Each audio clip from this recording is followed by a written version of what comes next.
US President Joe Biden has issued an official pardon for his son Hunter, who was facing jail time for federal gun and tax convictions. The charges will be terminated once the pardon enters the official court proceedings. Joe Biden now being accused of hypocrisy. It is the presidential pardon he had said he would never make.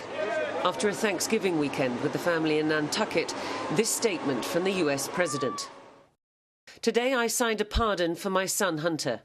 From the day I took office, I said I would not interfere with the Justice Department's decision-making, and I kept my word even as I've watched my son being selectively and unfairly prosecuted.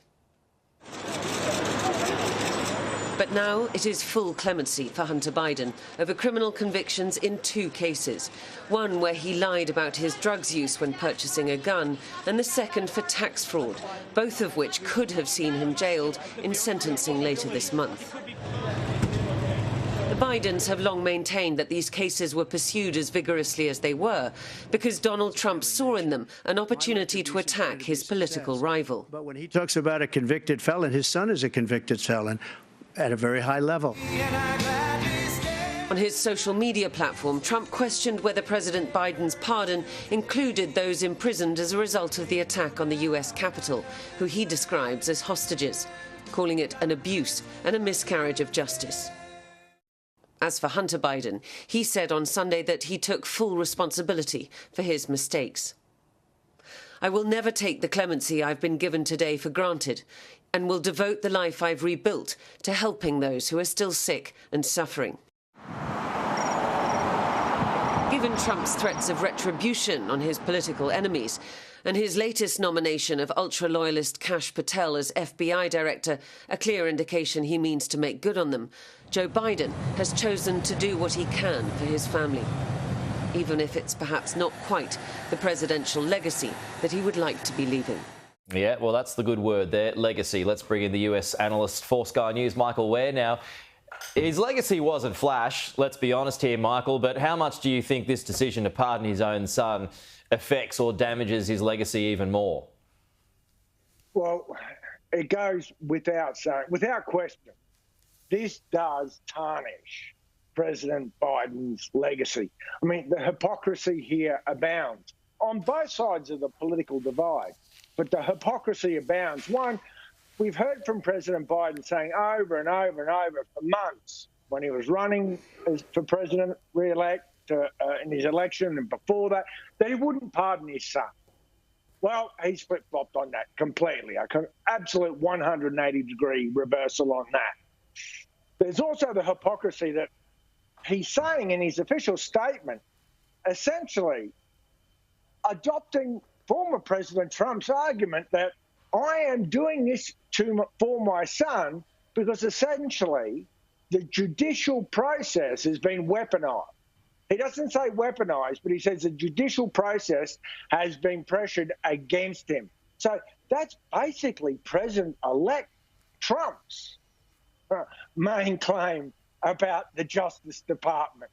Now, this certainly puts a real block on the end of Biden's presidency, but I think it will be quickly forgotten because let's not forget, when in office, President Trump pardoned his own daughter's father-in-law who went to jail and who he's now offering up as the ambassador to France.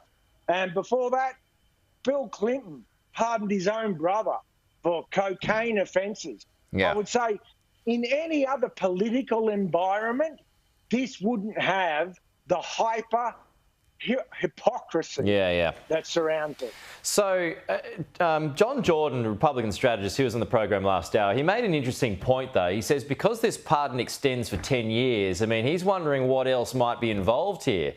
Is there any form of other secrecy that could well be involved here? Do you want to weigh into that? Do you agree with him or not?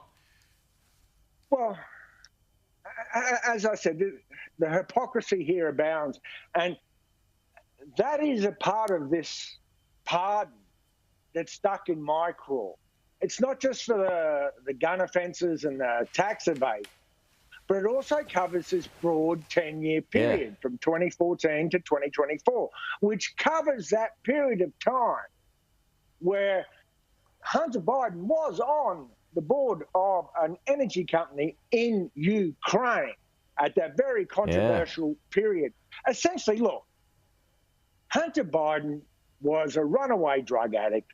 He was clearly out of control, and he was clearly trying to trade off his father's name. I think Hunter Biden is Biden Inc. Was the president involved in any of this? We don't know. We never will know. But that really does stand out, doesn't it? That broad 10-year period of clemency that covers that era when Hunter was running around trading off his dad's name. No, it does. I thought it was a really good point to make, and it raises more questions. We'll leave it there, though, Michael. Appreciate it. We'll talk to you again soon.